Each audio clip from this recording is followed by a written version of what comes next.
So I actually been working with my friend this week. He's been coming to work to visit and work with me this week. I don't know why that's funny, but we had this conversation after lunch yesterday. But basically, he was telling me about his plans for the rest of the year of like how he wanted to travel to Europe. He just came from Singapore recently.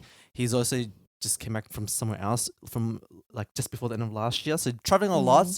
And then I asked him, I was like, like, do you feel the pressure to like, buy a house soon? Because I guess like we're approaching 30 soon. And he said to me that, for him, it's a bit of both. He wants to work towards the future, but he also wants to make sure he's experiencing his like, life as well. So he said to me, he used to like compare himself a lot to other people who are settling down, buying a house, have investments and stuff like that. But he said that he realized that, these people actually come from, I guess like a more resourceful family who have families who are able to support them and help them make investment decisions, give them a house deposit and stuff like that. So he's realized to not compare himself to them, instead just I guess like not be pressured so much. So my question is, guys, do you feel like there's a pressure being in your 20s and approaching 30 in the next couple of years to buy a house, to settle down? What's the go, guys? I think, it's not a trap, but I did feel like I felt like I was falling into that trap when I was working full time back in dental days. So when I was practicing, my goal was, buy a big ass house, save up for my retirement, have kids, and then just live off that pretty much for the rest of my life. But it wasn't until I had that epiphany, what's the point? I could die tomorrow. I'm gonna go. So I struggle, put myself in this environment that I don't like for X amount of years, and then who knows, if I'm lucky enough to live until I'm 80, that's when I can use or that's when I can actually enjoy my money.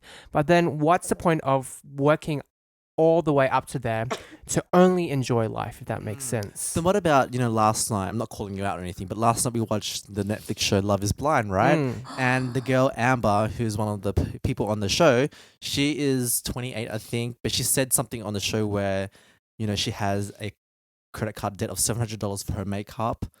700 is Yeah, not too not bad, too bad, but yeah. it is debt. In a sense. And she has a student loan of $20,000, which she hasn't been paying off. And she said, the guy asked her, how many days a week do you work? And she's like, as much as I want to. I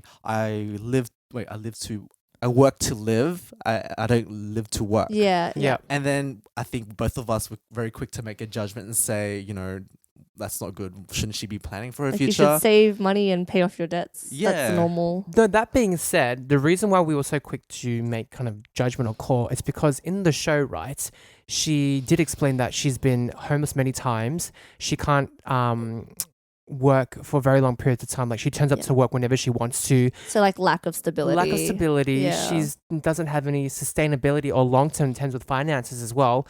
On top of that, she only came onto this show because her dream was to be a housewife and live with that guy for the rest of his life. And But does that mean she expects like I think she the kind of guy to be the breadwinner and then yeah, that's why it's like it doesn't seem like she kind of had her own 2 feet prior to coming onto the show, and I think that's why we had the quick judgments. Yeah. Then what about people who live paycheck to paycheck? Because I have lots of friends who go out every week and they live paycheck to paycheck. But they spend everything Yeah, on leisure mostly. Well, they're not actively planning to buy a house. So yeah, like they have not many long-term goals, more short-term goals. correct. Yeah. So for them, it's more about living in the moment and enjoying the parties, which is nothing wrong. That I do That's that. what your 20s are for. Yeah, and so but then there are people out there who would say that shouldn't you be more responsible with your money? Joanna, what's your experience? What's your opinion on this whole thing? Do you feel pressured? For being me in your 20s? personally, it's I think I felt pressured a bit when I was single, as weird as that sounds. And then as like I've got into a relationship, I kind of chilled off a little bit, realizing that like we didn't need to rush so many things, especially like career wise not taking off for me.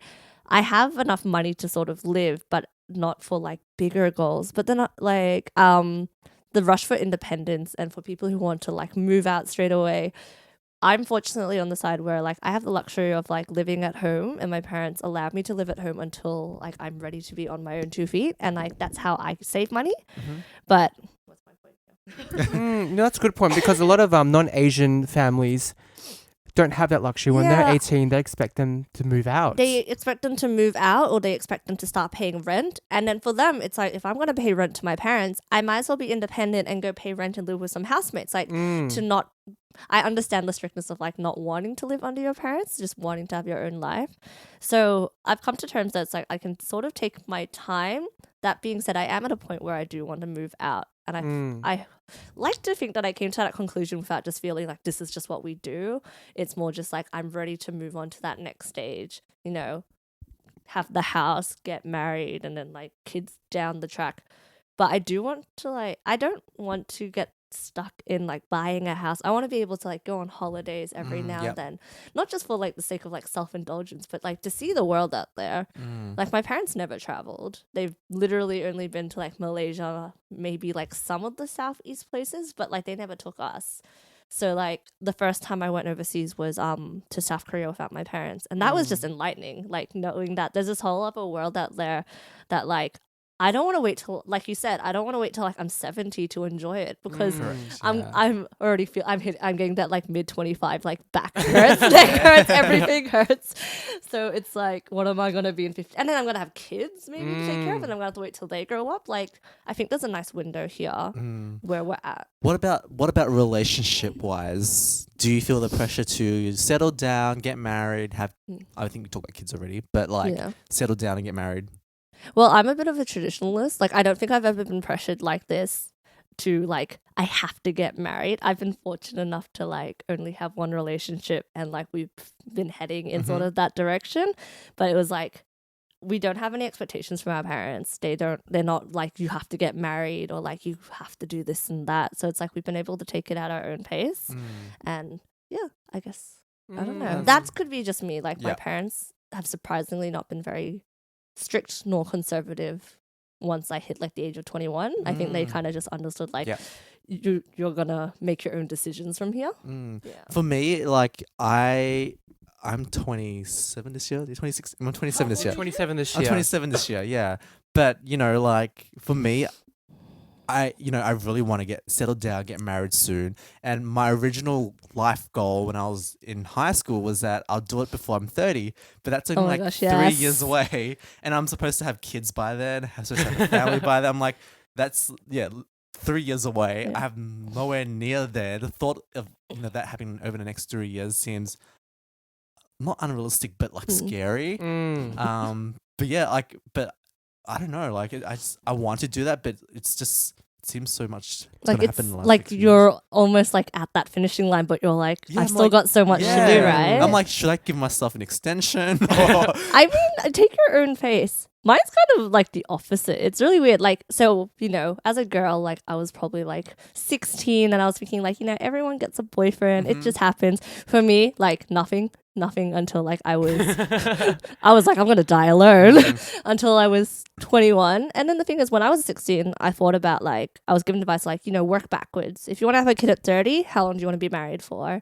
And then if you want to be married for 3 years, and then it's like, how long do you want to be dating for? And like my ideal number was like 27. And then it didn't hit me till like literally like maybe a month ago that I was like, oh hey, I'm kind of on track. I don't hate that.